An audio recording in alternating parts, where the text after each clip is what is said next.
What is going on, guys? It is Dude Gone Fishing back for another video today, and we are at a super tiny creek. I got a little bit of a walk back there, so I figured I could tell you what I'm up to on the way. I have my favorite ultralight setup today along with one of my fly rods, and we're going to try fishing for some brown trout out of this tiny little creek. This creek is a little flooded right now, but it has come down a lot, and the fish have turned on recently within the past couple days. So there's a ton of brown trout here, there's a ton of brook trout here, and then there's rainbows that you pick up a little bit less often. There's also smallmouth bass, and I've seen a ton of other species here as well that I wouldn't be chasing after.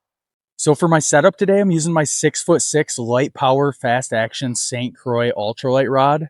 This is my favorite ultralight rod I've ever used. I have this rod paired with the Shimano Ultegra in the 1000 size. It's the perfect size to pair with this rod to fish these tiny little creeks. It's pretty hard to cast behind you, so having a fast action rod really helps you fling it across the river quickly. So for my setup, I'm just running my main line, which is 8-pound test, down to a little barrel swivel. And after my barrel swivel, I run about 2 feet of 6-pound test down to my spinner.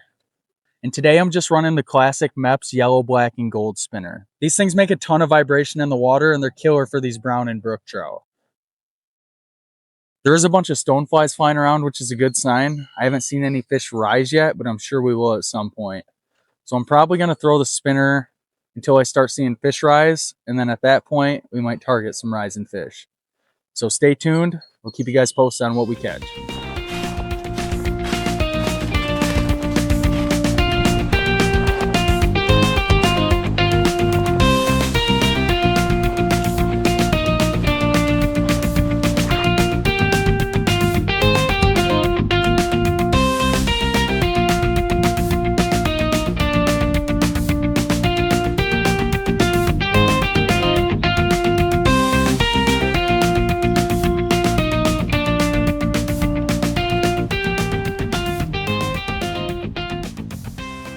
Once I got to the first spot and started looking around, the first thing I always think to myself is, where in this area are the fish going to be holding?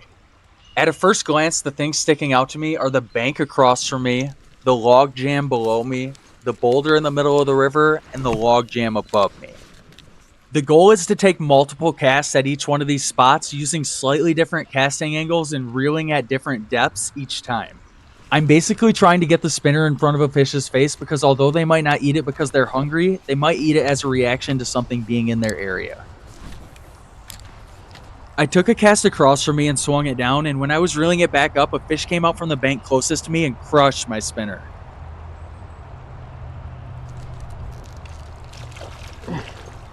I set the hook and was able to get the fish up to me without much of a fight, and it just turned out to be a really small brown trout.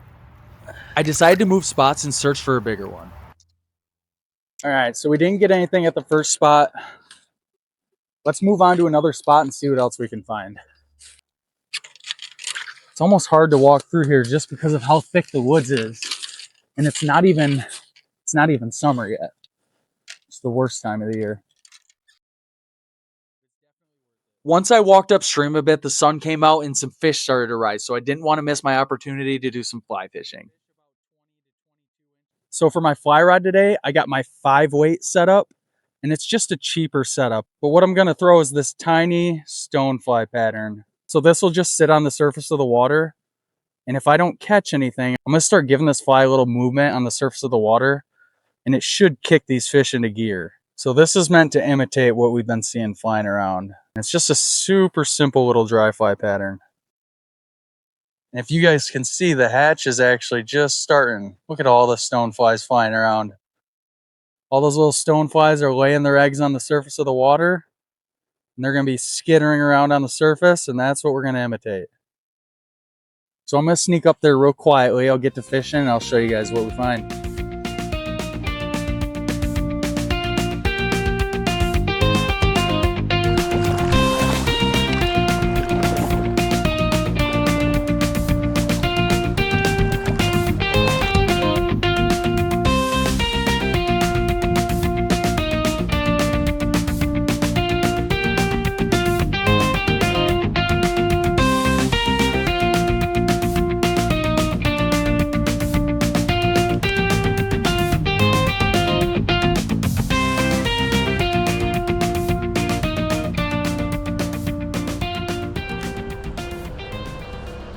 I started seeing some fish rise, and one thing to always remember if you're going to fish for them is to sneak up on them super quietly.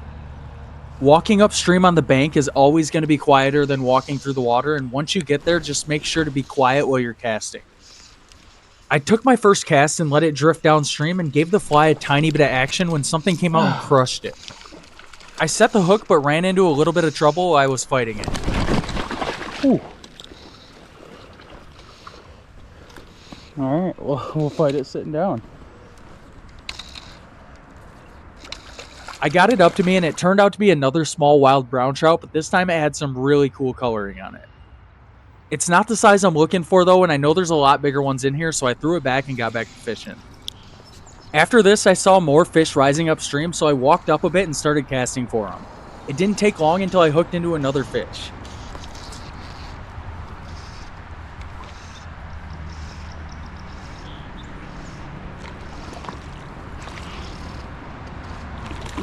After a short fight, I got the fish up to me and it turned out to be a little bit bigger this time with some awesome big red spots on it. I was super excited to catch this fish, but little did I know I was about to catch the biggest fish of the day.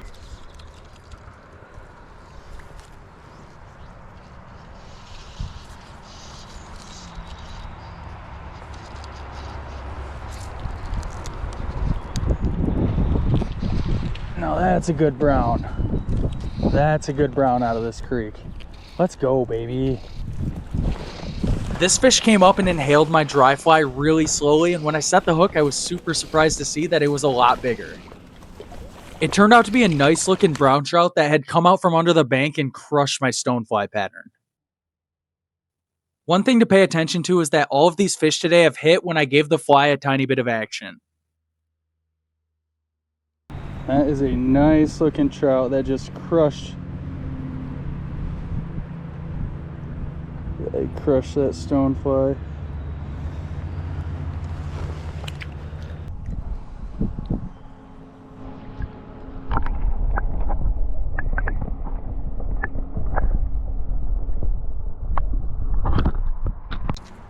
After this, I fished for a while longer because the fishing was just on fire today. There were stoneflies flying around all day long, and I saw trout rising on them for multiple hours.